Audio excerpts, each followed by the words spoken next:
Bienvenida o bienvenido a esta nueva exploración.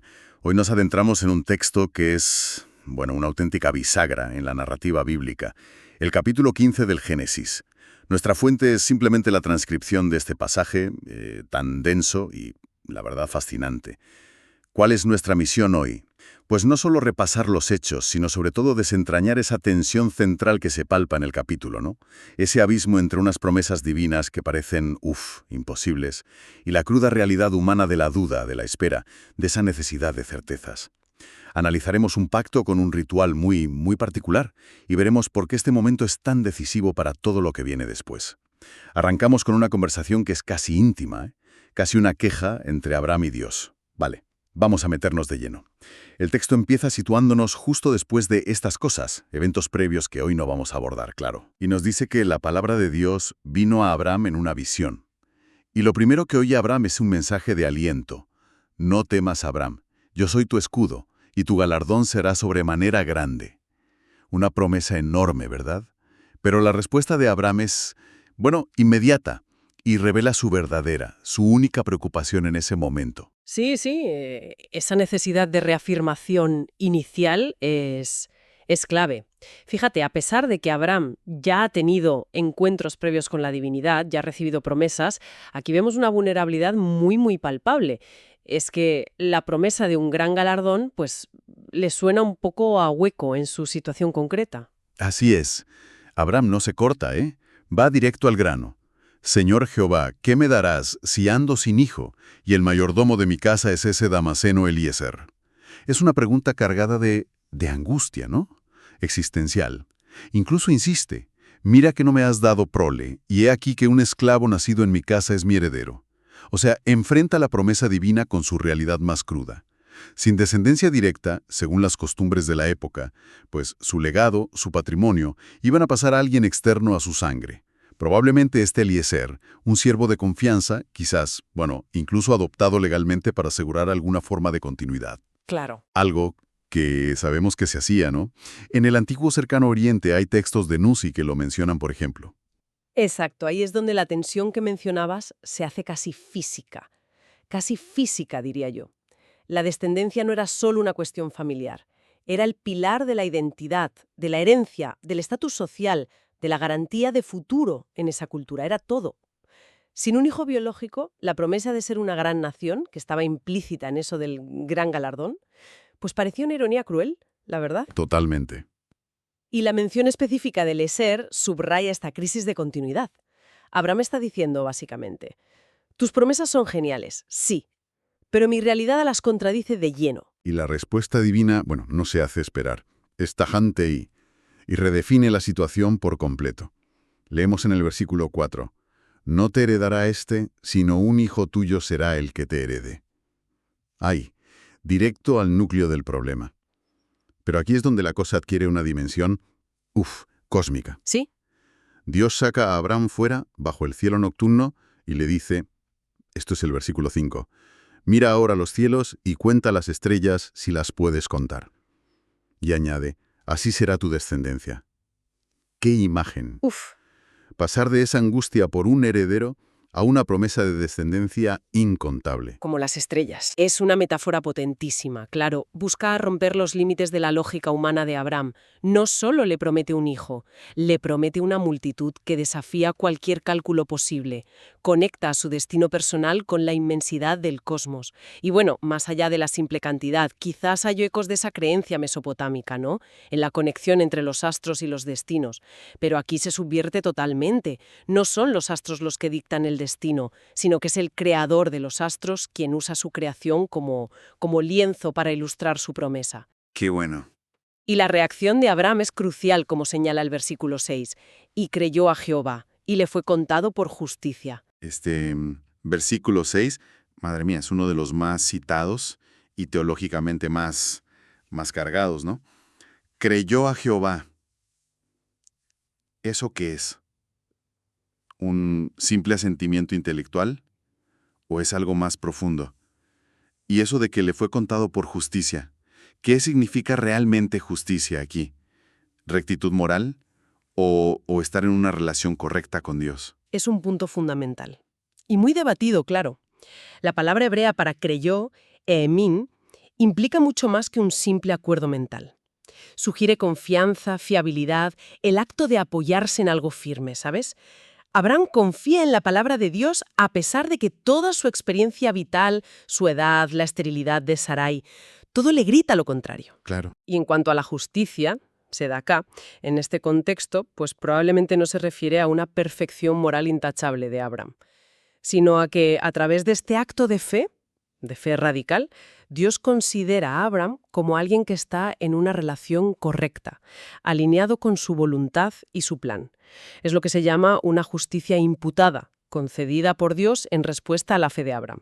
Este momento se convierte en un paradigma, ¿no?, de la relación entre Dios y la humanidad en toda la tradición judeocristiana. Es fascinante, sí. Como un acto de confianza en medio de la imposibilidad se vuelve tan definitorio. Ahora, justo después de esta promesa increíble sobre la descendencia, Dios introduce, o bueno, mejor dicho, reafirma la otra gran promesa. Versículo 7. Yo soy Jehová, que te saqué de Ur de los Caldeos para darte a heredar esta tierra. Aquí se vinculan las dos promesas clave, pueblo y lugar. Exacto, es que van juntas. La promesa de la descendencia está intrínsecamente ligada a la promesa de la tierra.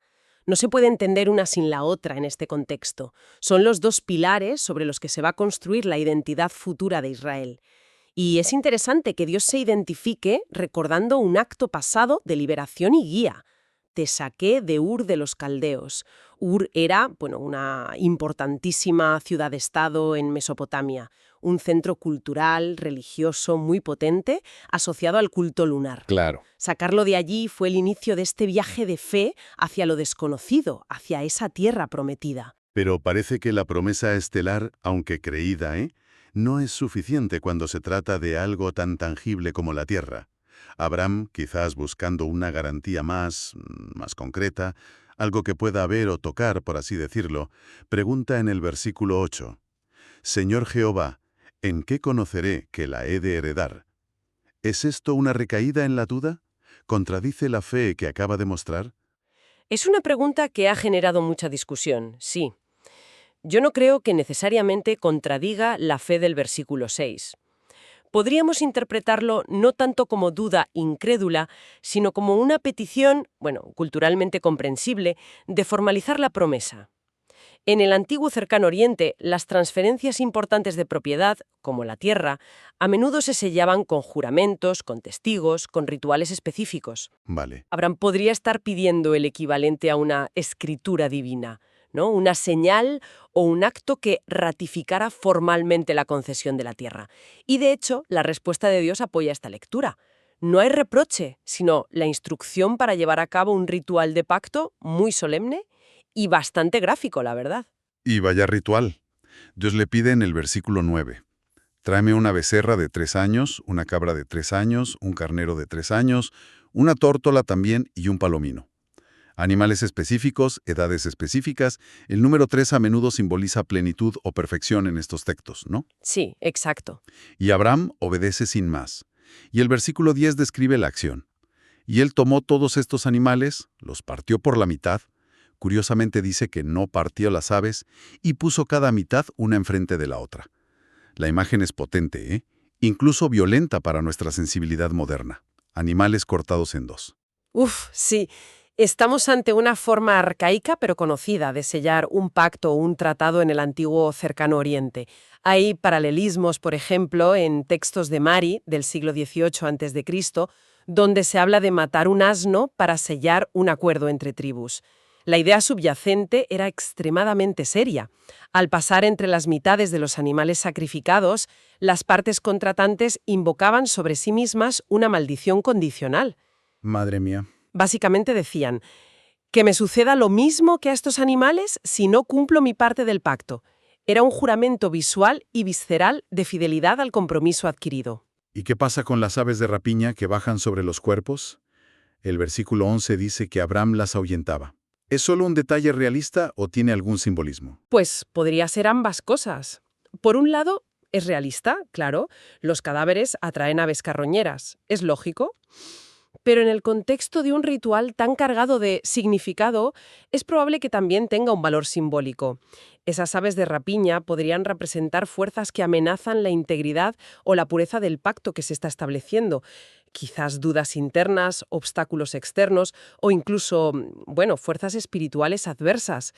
La acción de Abraham de ahuyentarlas simbolizaría la necesidad de proteger y preservar la relación del pacto que está a punto de ser sellada por Dios. Es un acto de vigilancia, de cuidado por parte de Abraham. Entiendo. Y entonces, justo cuando el sol se está poniendo, la atmósfera cambia, de forma drástica. El versículo 12 es escalofriante. Mas a la caída del sol sobrecogió el sueño a Abraham, y he aquí que el temor de una gran oscuridad cayó sobre él. No habla de un descanso plácido, sino de un sueño profundo, tardemá en hebreo, la misma palabra usada para el sueño de Adán cuando se crea a Eva. Fíjate. Acompañado de temor y gran oscuridad. Es un estado alterado, casi de trance. Sí, este tipo de experiencia, un sueño profundo acompañado de temor o pavor en presencia de lo divino, no es infrecuente en relatos de encuentros sobrenaturales o revelaciones proféticas, tanto en la Biblia como en otras literaturas antiguas. La oscuridad aquí puede simbolizar varias cosas, ¿no? Lo desconocido del futuro que se va a revelar, la gravedad del momento, la majestad aterradora de la presencia divina, o incluso, como veremos, el período oscuro de aflicción que se va a anunciar. Es en este estado de vulnerabilidad, de receptividad alterada, donde Abraham recibe una profecía muy detallada sobre el futuro de su descendencia. Y la profecía es, sorprendente por su especificidad y su tono sombrío inicial. Versículos 13 y 14. Ten por cierto que tu descendencia morará en tierra ajena, y será esclava allí, y será oprimida 400 años. Mas también a la nación a la cual servirán, juzgaré yo, y después de esto saldrán con gran riqueza. Vaya, justo después de la promesa estelar, se anuncia un futuro de esclavitud y opresión. Es un contraste brutal, la verdad, y una muestra de la complejidad de los planes divinos en esta narrativa. La promesa no anula las dificultades del camino. La profecía prefigura de manera muy clara la experiencia de Israel en Egipto, la estancia en tierra extranjera, la esclavitud, la opresión. Tal cual. Y el juicio divino sobre Egipto, que serían las plagas, y el éxodo final con botín. Los 400 años pueden ser un número redondo o simbólico. A veces se habla de 4 generaciones en el versículo 16. Pero la idea es un largo periodo de sufrimiento antes del cumplimiento pleno de la promesa de la tierra. Y hay un consuelo personal para Abraham, en medio de esta visión de futuro lejano. Y tú vendrás a tus padres en paz, y serás sepultado en buena vejez. Versículo 15. O sea, se le asegura que él no vivirá para ver esa aflicción y que tendrá un final tranquilo. Pero luego viene una justificación teológica para la demora en la posesión de la tierra, en el versículo 16. Dice, porque aún no ha llegado a su colmo la maldad del amorreo. Este versículo es teológicamente muy denso. Sí. Introduce varios conceptos clave. Primero, la idea de la paciencia divina. Dios espera antes de ejecutar el juicio. Segundo, vincula la posesión de la tierra prometida no solo a la promesa a Abraham, sino también a un juicio sobre los habitantes actuales, los amorreos, que aquí se usa como término general para los pueblos cananeos. Su derecho a la tierra es, en cierto modo, temporal y condicionado a su comportamiento. Entiendo. La toma de posesión por parte de la descendencia de Abraham ocurrirá en un momento oportuno o designado por Dios. Podríamos usar el término griego kairos para esto, ¿no? Un tiempo cualitativamente significativo en el plan divino. Un tiempo en que la medida de la iniquidad de los amorreos haya alcanzado un punto de no retorno según el criterio divino. Esto añade una dimensión ética y judicial a la narrativa de la conquista, que se desarrollará mucho más tarde. Entendido, así que mientras Abraham está en ese estado de sueño profundo, temor, oscuridad, habiendo recibido esta profecía un poco agridulce, sucede el acto central, la ratificación del pacto. Lo describe el versículo 17. Y sucedió que puesto el sol y ya oscurecido, se veía un horno humeante y una antorcha de fuego que pasó por entre los animales divididos. Este es el momento culminante y visualmente el más impactante. El horno humeante y la antorcha de fuego son símbolos inequívocos de la presencia divina en el Antiguo Testamento. Son lo que llamamos una teofanía, una manifestación sensible de Dios. Claro. Pensemos en la zarza ardiente que ve Moisés o la columna de fuego y nube que guía a Israel en el desierto. Son imágenes similares. Lo extraordinario aquí es quién pasa entre las mitades de los animales. En los pactos humanos normales, ambas partes, o al menos la parte inferior en un tratado de vasallaje, pasarían para aceptar la maldición. Pero aquí, Abraham está dormido, pasivo. Es verdad. Es la presencia divina, simbolizada por el fuego y el humo, la que atraviesa sola las piezas. ¿Y eso qué implica? ¿Que solo Dios se compromete? ¿Es eso? Exactamente. Esa es una interpretación muy extendida y muy poderosa. Al pasar solo entre los animales, Dios está asumiendo unilateralmente la obligación del pacto. Es como si dijera: yo cumpliré mi promesa de darte descendencia y esta tierra. Y si yo fallara, lo cual es imposible desde la perspectiva del texto, claro, que esta suerte caiga sobre mí. Es la máxima garantía divina. La responsabilidad del cumplimiento recae enteramente en Dios. Es un acto de pura gracia y de compromiso soberano hacia Abraham y su linaje. ¡Wow! Eso cambia la perspectiva del ritual por completo, la verdad. Y el texto concluye reafirmando el contenido del pacto en el versículo 18. En aquel día hizo Jehová un pacto con Abraham diciendo: a tu descendencia daré esta tierra, desde el río de Egipto hasta el río grande, el río Éufrates. Se establecen unas fronteras, muy amplias para la tierra prometida. Amplísimas. Unas fronteras ideales, podríamos decir. Abarcan un territorio inmenso, desde el Nilo o quizá un vadi en la frontera de Egipto hasta el Éufrates en Mesopotamia. Representan la máxima extensión del reino davídico salomónico, siglos después, y quizás simbolizan la plenitud de la bendición territorial prometida. Es una visión grandiosa del futuro hogar de esa descendencia incontable. Y para que no quede duda de qué tierra se trata, los versículos 19 al 21 enumeran a sus habitantes actuales: la tierra de los eneos, los eneseos, los cadmoneos, los eteos, los fereceos, los refaitas, los amoreos, los cananeos, los gergeseos y los jebuseos. Una lista larga, y detallada. Sí, una lista que cumple varias funciones. Por un lado, concreta la promesa. No es una tierra mítica y vacía, sino un territorio real, poblado por naciones conocidas. Algunas más que otras hoy en día, claro. Los eteos o los cananeos en general nos suenan más. Otros son más oscuros. Claro. Subraya la magnitud del regalo divino y simultáneamente la magnitud del desafío que implicará tomar posesión de ella. Funciona como una especie de mapa etnográfico que anticipa toda la narrativa de la conquista que encontraremos en libros posteriores, como Josué y Jueces, una narrativa cargada de conflictos y complejidades morales y militares, por cierto. Bien, hagamos un pequeño balance de todo esto. Hemos recorrido un camino intenso en este capítulo, ¿verdad? Empezamos con la angustia de Abraham por no tener un heredero. Pasamos a esa promesa divina casi inconcebible de una descendencia como las estrellas, que él cree y le es contado por justicia.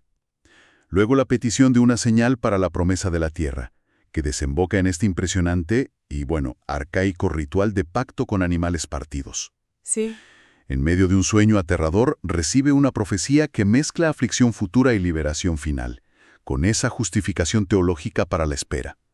Y todo culmina con la imagen inolvidable del fuego divino pasando entre las piezas, sellando unilateralmente el pacto de la tierra, cuyas vastas fronteras y habitantes se enumeran. Sin duda, este capítulo es una pieza angular. Establece de forma indeleble temas que serán recurrentes una y otra vez. La tensión entre fe y duda ante lo imposible, la naturaleza soberana y vinculante de un pacto iniciado por Dios, un berit, como se dice en hebreo. La promesa gemela de descendencia y tierra como ejes del destino del pueblo elegido. La compleja relación entre la promesa divina y su cumplimiento a lo largo del tiempo, que a menudo es a través de dificultades y esperas, no es inmediato. No, desde luego. Y, por supuesto, prefigura de manera asombrosa eventos centrales como la esclavitud en Egipto, el éxodo y la conquista de Canaán. Es como un microcosmos de la historia de la salvación, que se despliega a continuación. Pues, para terminar, una reflexión que nos deja este texto, ¿no? La naturaleza tan física, tan tan visceral, casi brutal, de este ritual de pacto. ¿Qué nos dice sobre cómo se entendía la seriedad del compromiso, tanto divino como humano, en aquel mundo antiguo? Y pensando ya en nuestra realidad actual, ¿cómo podemos relacionarnos con esta idea central de confiar en promesas, ya sean divinas u humanas, cuyo cumplimiento parece lejano, incierto o incluso contrario a nuestra experiencia inmediata? Especialmente cuando esa confianza nace, como en Abraham, en un contexto de vulnerabilidad y de oscuridad. Bueno, una pregunta para seguir dándole vueltas.